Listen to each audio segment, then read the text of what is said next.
All right. You know, I love crowds like you. You're also beautiful and art damaged. Yeah.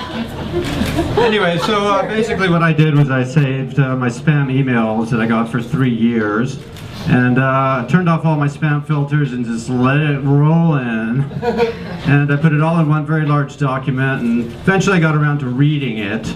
And there were some very interesting phrases in there that I decided were worthy of putting together into novel form. So it was a wonderful experience.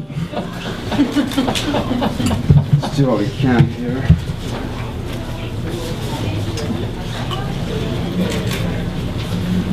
Holy moly, can't see shit.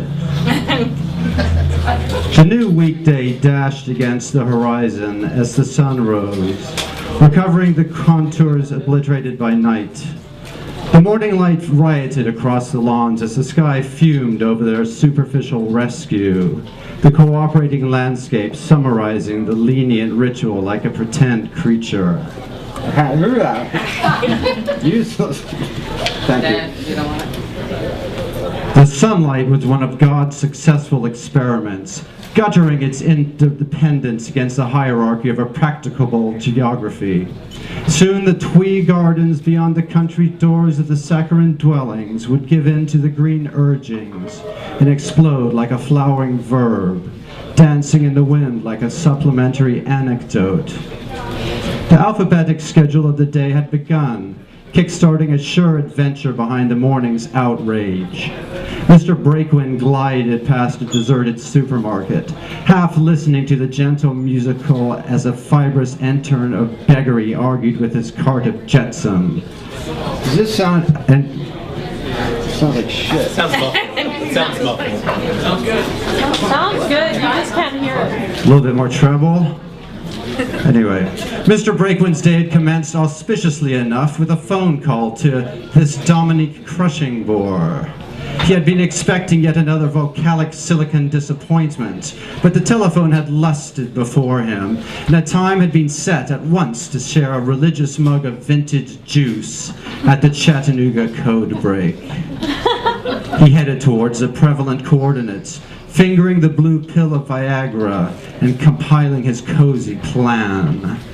The worn smiles of the sidewalk surfers forbid any rubbish to creep in under Mr. Brakewind's positive crystal impulse, and he considered his seduction.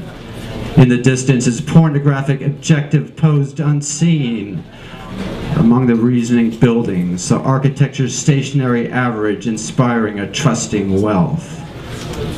An uninteresting downhill yawned before him, the conventional focus somehow bettered by its own blasted flaws.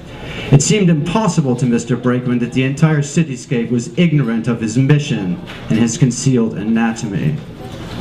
Throughout this scenario muttered a credible sail, its concerned plume pounding any insufficient buffer.